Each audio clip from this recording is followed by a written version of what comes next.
रोशन रोही है ना दिन तला के न छोड़म न तोरा के अकेलावा में मारी के गोली चल जाइबो छौड़ी बेउर जिला के जिलावा में मारी के गोली चल जाइबो छौड़ी बेउर जिला के जिलावा में।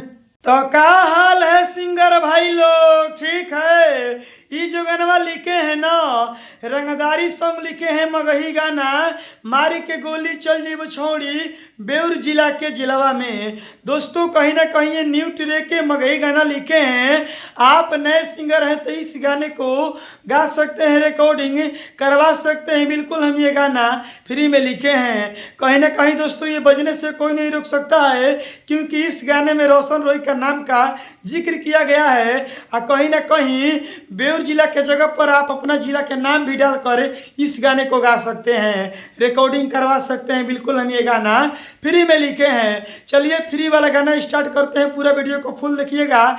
पहले गाना को डमी सुनाते हैं तब आपके आगे चलकर समझाएंगे। स्क्रीन पर देखिए, पहले गाना सुनिए, स्क्रीन पर देखिए लक्ष्य। चलिए दोस्तों ये मुखड़ा है, हम मुखड़ा को गा रहे हैं। रोशन रोही है ना दिन तला के न छोड़म न तोरा के अकेलावा में रोशन रोही है ना दिन तला के न छोड़म न तोरा के अकेलावा में मारी के गोली चल जाइबो छौड़ी बेउर जिला के जिलावा में मारी के गोली चल जाइबो छौड़ी बेउर जिला के जिलावा में।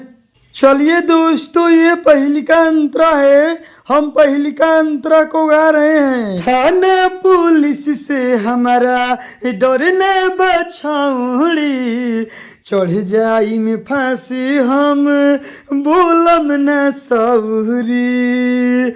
हाँ हाँ थाना पुलिस से हमारा डर न बछौड़ी चढ़ जाई में फांसी हम बोलम न सौरी। भले हमारम खेल खत्म करम लखीसराय के मेलावा में भले हमारम खेल खत्म करम लखीसराय के मेलावा में मारी के गोली चल जाइबो छौड़ी बेउर जिला के जिलावा में मारी के गोली चल जाइबो छौड़ी पटना जिला के मेल जिलावा में।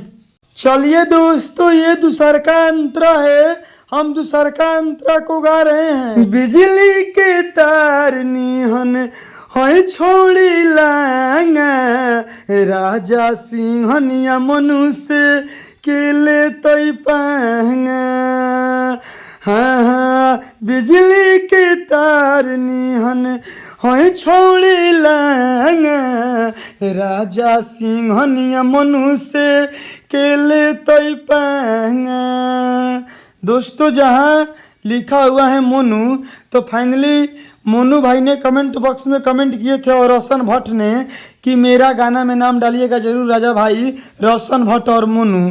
तो देखिए दोस्तों फाइनली मोनू भाई का और रोशन भट्ट का गाना में नाम डाल दिए हैं। इसी तरह आप नए सिंगर हैं, अपना भी गाना में नाम डलवाना चाहते हैं तो सबसे पहले आपको करना क्या पड़ेगा, आप चैनल पर नए हैं तो सब्सक्राइब कर दीजिए, लाइक कर दीजिए, कमेंट बॉक्स में आप अपना नाम लिखिए कि आपका नाम क्या है। अगले वीडियो बनाएंगे तो उस गाने में आपका नाम ले लेंगे, जैसे मोनू भाई का नाम लिए हैं और रोशन भट्ट का। तो आप भी कमेंट बॉक्स में अपना राय जरूर दीजिए। आगे का लाइन कि रोशन भट्ट से पर भी लगाई में परम न केहू के झमेलावा में रोशन भट्ट से पर भी लगाई परम न केहू के झमेलावा में मारी के गोली चल जाइबो छौड़ी लखीसराय के जिलावा में मारी के गोली चल जाइबो छौड़ी गया जिला के जिलावा में। चलिए दोस्तों गाना समाप्त तो हो गया है। अब मेरा बतिया को ध्यान से सुनिएगा।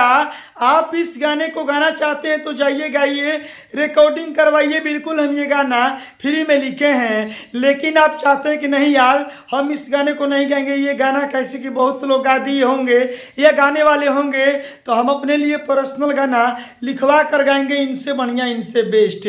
तो अगर आप पर्सनल गाना लिखवाना चाहते हैं तो देखिए स्क्रीन पर मोबाइल नंबर है, कॉल करके हमसे बात करिए, हम आपको पर्सनल गाना लिख कर दे देंगे, इनसे बढ़िया इनसे बेस्ट। तो चलिए हमारे पास कॉल कीजिए और पर्सनल गाना लिखवाइए। लेकिन आप किस टाइप के गाना लिखवाना चाहते हैं कमेंट बॉक्स में राय भी दीजिए, और किस टॉपिक पर वीडियो बनाए वो भी राय दीजिए। चैनल पर नए हैं सब्सक्राइब कर दीजिए, लाइक कर दीजिए। Bye bye, love you.